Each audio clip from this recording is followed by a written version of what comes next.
5'8". That's the proportion of the dress forms. The first thing we want to do is measure the bust that's on the form. So you're going to go right at the tape at the fullest part of the bust. Keep it level and measure at that fullest point. 35 and a quarter. 35 and a quarter.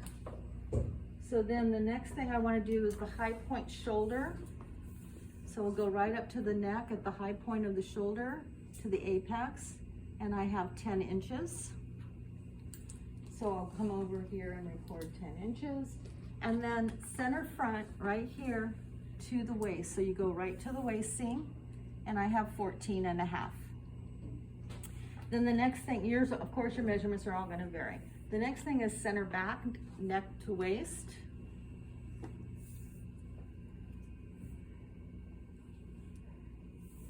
And it's a little 16 and a half on this form. A little bit, tiny bit long. Across the shoulders is from the ridge of the dress form at shoulder height to the other side at the same point. So she's measuring 14 and a half. So your measurements are going to be close to this. And then across the back, the measurement, the way we get that is we come down 4 inches from the neck, and at that level, measure across the back. So I have 13 and a quarter at that point. Now there is a formula for this. If your model is taller or shorter, this 4-inch mark is an average. What you do is you take the total length and divide it by 4. So I think I said mine was 16 and a half, so really it should have been 4 1/8 that I dropped, right?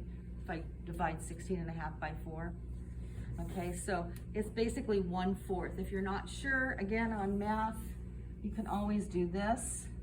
Get the measurement and fold your tape measure into fourths, and that does the math for you. That's my tape measure calculator. Okay, so the next thing is waist circumference, the total waist circumference. She's at 27 and a half. The high hip 4 inches below.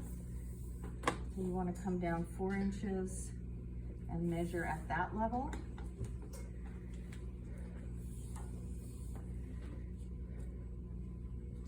And she's at 34 there. And then the full hip, which is the biggest part. So on your human model, you have to go lower or higher depending on how their body is shaped, but you want the very widest part, all right? So most people, it's about 7 to 9 inches, so figure out where that is, where they're sticking out the most, and it's 37 and a quarter on this model. Okay, full. All right, the next thing you want to do is find the knee length of the model. Now the form, right now we're just using, I believe we did a finished measurement of around 20 inches. Let's see if that's what we got. Yeah, perfect, Jose, 20 exactly. 20 inches sideways to knee on the dress form. Now that's gonna be a little bit above the knee on most people. Okay, usually it's about 22 is mid-knee, but I wanted to keep it at an easy 20 to add and subtract to. Okay, so the next thing you want is the sideways to the ankle in case you're doing a floor length.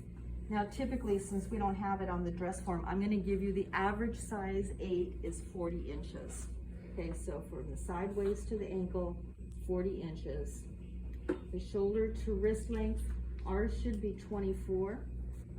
Maybe different on your model. Her arms might be shorter or longer. And then the bicep. Well, we can't get the bicep from the dress form because I didn't stuff an arm, but I can measure the bicep of the sleeve. So if we're measuring this widest part of the sleeve here is 6 and a half, 13, and 6 and a half and an 8, 13 and a quarter is the bicep on my sleeve. And then the neck width would be the finish, take away 1/4 inch for seam. 8.5, so that would be 17, okay? So the neck width on this mannequin is 17.